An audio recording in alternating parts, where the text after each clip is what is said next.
showbiz fanatics, Alden Richards and Miss Catherine Bernardo. Abay, sila na nga talaga dahil sa kanilang suot-suot na twinning shirts. At ano nga ba ang kanilang maiuuwi? Ang lahat ng yan. But before that, if you haven't subscribed yet to my YouTube channel, please don't forget to like, share, and subscribe at i-hit mo na rin ang notification bell for more showbiz updates. Bago tayo magsimula sa ating updates for today's video, of course, nais ko po muna magpasalamat sa lahat ng mga legit viewers, subscribers, at ang lahat ng mga legit na nagmamahal at sumusubaybay sa lahat ng ating mga updates. Maraming salamat po. And for today's video, ang video na inyong napapanood ay ilan lamang sa mga post ni Miss Catherine Bernardo sa kanyang official Instagram account, kung saan talaga namang ipinakita niya dito yung ilan sa mga na-miss niya na mga scene nung siya po ay nasa taping ng kanyang A Very Good Girl. Pero alam niyo po ba na magkasama bilang mga nominee sa 72 PAMAS Awards sina Alden Richards at Catherine Bernardo. Nominado si Catherine bilang Best Actress para sa pelikulang A Very Good Girl, habang si Alden naman ay posibleng makasungkit ng Best Actor Award para naman sa Metro Manila Film Festival film ng Family of Two. Gaganapin ang 2024 PAMAS sa Manila Hotel this coming May 26. So abangan natin yan kasi meron pong mga yan. Of course, syempre dadalo yung mga yan. At makikita natin kung paano susunduin netong si Mr. Alden Richards, si Catherine Bernardo sa mga pagkakataon na yon. Binigyang parangal ang performance ni na Catherine at Alden sa kanilang proyekto noong 2023 na A Very Good Girl at 5 Breaks Up and a Romance. So, sinisigurado ng ilang mga fan at ilang mga talaga naman nagmamahal kay Catherine Bernardo and Alden Richards na may uuwi po nila ang awards na ito. Pero, alam niyo po ba na trending at pinag-uusapan ngayon ang patungkol sa pagsusuot ng twinning shirt or couple shirt na tinatawag si Alden Richards at si Catherine Bernardo. Ibinalandra po nila yan sa social media na puno ng kilig ang online world. Nang kumalat sa social media ang mga magkatabing foto ni na Catherine Bernardo at Alden Richards na suot-suot ang magkaparehong t-shirt. Mahal Kita Drive-In Restaurant ang prominenteng design na mababasa sa susuot nilang t-shirt. Wow! Sigaw ng netizen, ito ba ang gustong sabihin ni na Alden at Kat sa isa't isa o coincident lang na ipinasuot sa dalawa ang kanilang stylish? Komento ng kinikilig na Kat Den fans, the other way of saying I love you by showing instead of telling each other. Kayo na ba talaga Tisoy and Queen Kat? Coincidence lang ba ito? Yung nilike ni Kat yung magazine cover post ni Alden where he talk about wanting to keep whatever is happening between them. Kilig much! Twinning ang Kat Den na Mahal Kita shirt. Mahal din namin kayo. Sa sobrang kilig ng mga fans, super excited na silang makita ang mga idolo sa awards night ng Box Office King and Queen ng Guillermo Mendoza Memorial Scholarship Foundation na gaganapin naman ngayong May 12.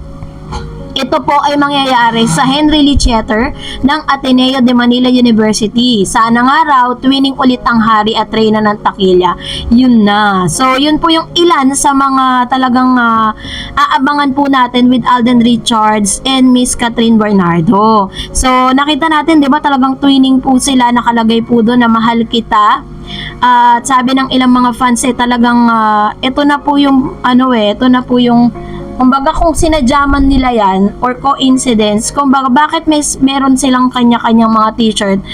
Talagang ito po yung pinag-usapan ng bogang-boga sa Twitter na dating Twitter. So ito po isang manifestasyon lang na malapit-lapit na na umamin.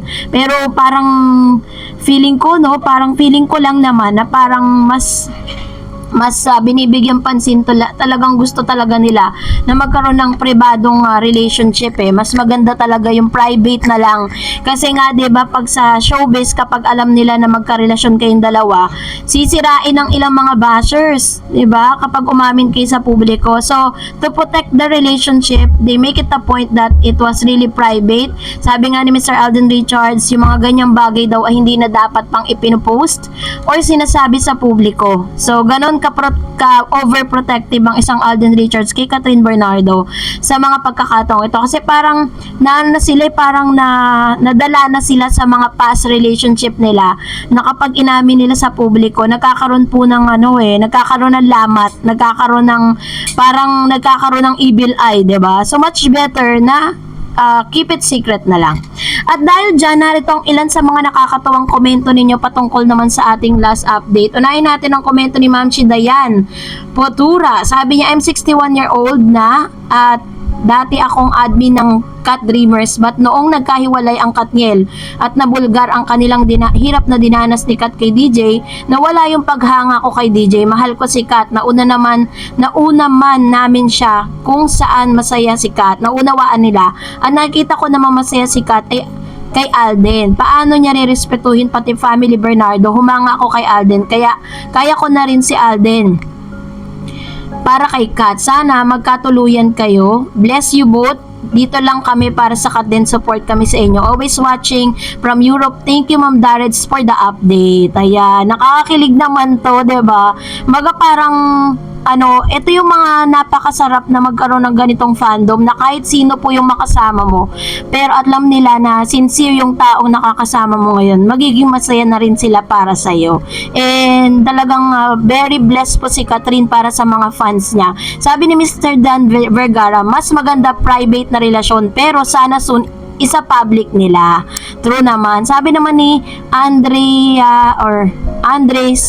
Serera, isa rin ako sa Katniel fan noon. Pero ngayon, Kat din na ako lagi. Akong nag-aabang kung ano ang latest sa kanila. Hoping na sana sila na nga. Ayan. Marami po talaga ang nag-aabang, at talagang yun talaga yung gusto nating malaman at gusto natin na talagang Miss Catherine deserve to be happy, diba? Para po talagang maramdaman din naman talaga niya na yung pagmamahal na i-spread niya talagang nasa tamang tao. Sabi naman po ni Miss Dina Chavez, wow, ito hinihintay namin maging totoo ng Kat din. Yan. Sabi naman ni I Love Mahal, yes, super happy ang sambayan ng Kat din. True. Diba? Yun po yung tawag sa kanila, sambayan ng Kat din.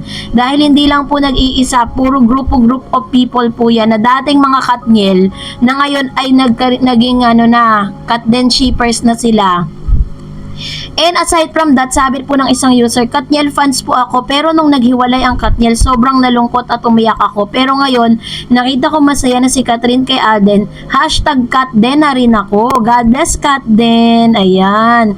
Thank you po sa inyo pong mga komento at nakakatuwa talaga, dahil very, very supportive talaga ang lahat ng mga fans po ni Catherine Bernardo. At ngayon, mas lalong minamahal dahil po dito sa Kat din na, Kat din followers, sa lahat na magmamahal sa kanilang dalawa. And that's it for today. For more videos and updates, please don't forget to like and subscribe. And please don't forget to follow my Facebook page, Dar Eds TV. God bless everyone!